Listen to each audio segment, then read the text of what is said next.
see if I can use two devices. For having put my presentation right after Mr. Legac's presentation, which we are really complimentary because he has talked about this tool that Synthesio offers to measure and evaluate the impact of social media. And I will talk about how you manage an overall digital campaign, including social media. So we will be able to connect the two elements of this presentation together.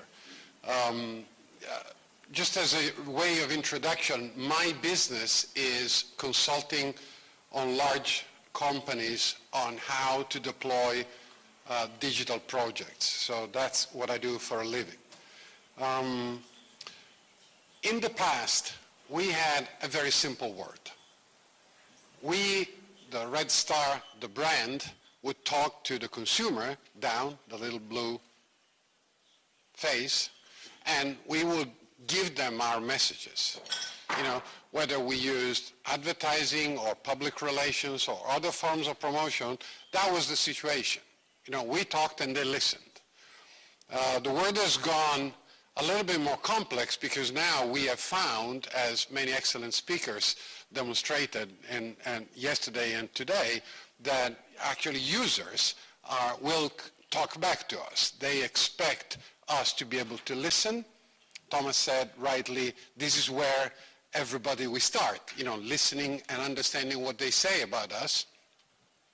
But actually the word has become a lot more complex because, you know, alongside with various brands talking to consumers, you also now have consumers talking to consumers. And in fact, we all have experienced this.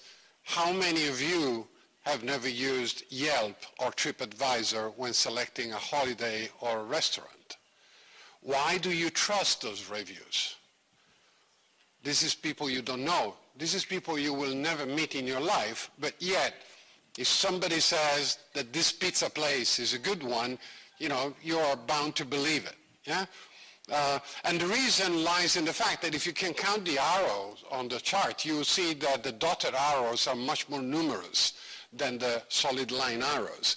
And in fact, we have discovered, which was maybe intuitive, but it took us a little bit of time to get there, that the world is already having conversations about all kinds of topics.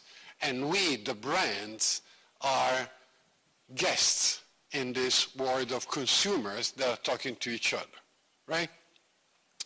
And if you understand that you are a guest, yesterday Lilia showed us a lot of interesting information about social media. So I took away all my charts about social media because she already covered all the information. I only kept this, which is a fun one. It says everything you need to know about social media can be explained with a donut, right? So if Facebook is like a donut, Twitter is eating a donut, and so on and so forth. And quite rightly, it's been said by many speakers, the word is a diverse one. So if you go to China, you actually don't say I like a donut. You say, Hu ai tian tian chen, which is all of my Chinese, which means I like a donut in Chinese. Or you can say, if you go to Russia, you go, ya lublю ponchiki, which is sort of, I like donuts in Russian. So it's a very diverse word and a very diverse set of social networks, but they have in common one thing, and the thing that they have in common is the people in this room. They all exist because of us. It is a people's network. It has nothing to do with technology. It has nothing to do with computers. It is all to do with people, right? And if we understand that we are talking with people, and that's the primary thing that we need to do, then we put everything a little bit more in perspective. Now, I said I was going to talk about governance, and every governance needs a model, so that's my model. There is a book coming out on this model. Go buy my book. You know, it's a beautiful book, very interesting, cheap. And this, the reason I developed this model is because when I go to consult a big client like, Bayer or big political party or people like that. When I say we don't have control any longer, you lost control, because this is a network of people. They're already talking about you. And if you behave well, you may be accepted as a guest, but that's all you can do. You cannot control it.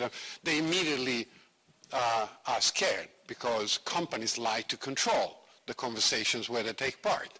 And so this little scheme serves to say, hey, although you have no control, and we're going to be talking about control this afternoon in a panel, although you lost control, you can still manage the process. So I'm going to very quickly, because we don't have time, go very quickly, go about the various steps.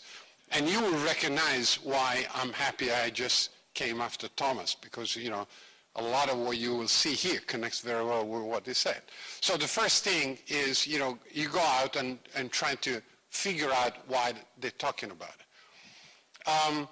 The reason you do this is two reasons, actually. One reason is because, this is a campaign.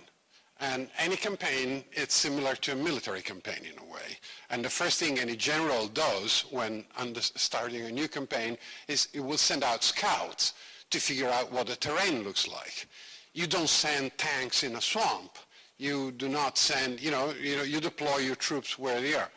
So the first thing is to reconnaissance of the terrain. But the other thing that's very important is that if I and Rania are having a nice little chat over coffee, maybe, talking about our holidays, you would never think of barging in and say, enough holidays, let's talk football, right? You would never do that, because it would be rude. It would, and yet that's exactly what a lot of companies do when they just barge in a conversation with their marketing message.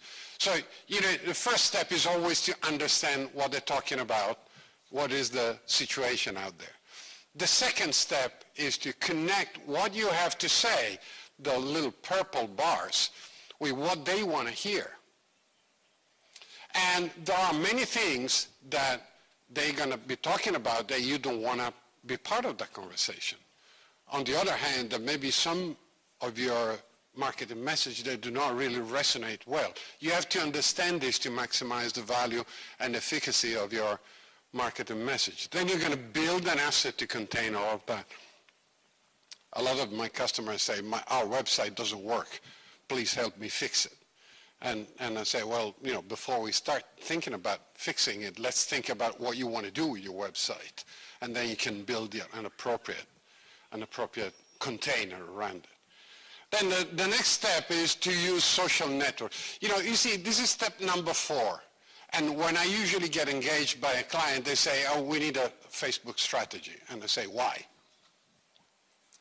Why? Because there is no point in having a social media strategy if you haven't figured out what you actually want to say and to whom and in which way.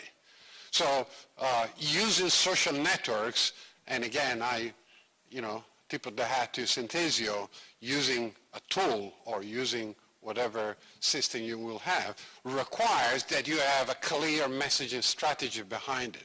And the clear messaging strategy requires that you've done the analysis and so on and so forth. And then, you can promote and you can, slowly start earning a community around your own assets. Now, this is interesting. You've noticed that the social networks have disappeared. And one of the things that I always say is that it's very important that brands understand that if they want to use the information they obtain to run an engagement campaign or a sales campaign, it's very important that they do it on their own asset as opposed to on a social network. Because customers and people need to be aware of the fact that they're engaging with you as a brand and not pretend to be something else. So transparency and sincerity is very important, all right? And then finally, again, you recognize the sales engagement, Thomas said, we're at the very end of the adoption curve, and I completely agree. If you've done your homework right, eventually this will feed into your sales funnel and create lead opportunities for selling more. Yeah? Governance also means how do you engage with the rest of the company, right? Because this is not, a digital project is never only a marketing project or a communication project. It involves every element in the organization. It involves sales, it involves customer support, it involves top management. But there are times, and that is what this governance is about, when do you engage the rest of the company? So here's a few examples, and I'm going to go quickly. It usually starts here, starts with marketing, when you run this initial analysis and this reconnaissance. At this point in time, when you're ready to move into the second stage, you will involve communications. Why? Because at that stage, you need to decide on the messages. And the people who are the custodians of the messages are communication people, is the people in this room, right? So they need to be involved there. You will also involve your own IT at that point, because every company already has IT systems. And you need to make sure that what you're doing is connecting with what they have. And in fact, I confess that a lot of time I end up building systems that do not connect with the IT systems of my clients, simply because this connection with IT never happened. And if you think that you have a difficult relationship with your IT people, well, you're in good company. Every company has that problem. The marketing people hate their IT people because, their answer is always, no, you can't do that, or it's going to take 6 months, or we need $1 million, right? That's the usual questions. But at the same time, you end up building huge databases of customer information that sooner or later will need to connect with what you already have. So it's better if you connect them with them right away at the start. Then at this point, you need sales. Before you move into conversion, you need to make sure that you understand how your company is selling. You can't say, well, I had a great example for a project we did for an appliance manufacturer. We did a fantastic program. We were turning in leads all the time. So we said, okay, we'll set up an online shop and we'll start selling the product. So we will get sales and we will show return on investment. And then we bumped into, a big stone wall because we didn't think of talking to the sales guy. And the sales guy said, no, I don't want for you to sell online because then my retailers will stop carrying this product. And the retailers are more important than online sales. So you need to have that conversation to make sure you find a solution that actually connects with what the rest of the company. Remember,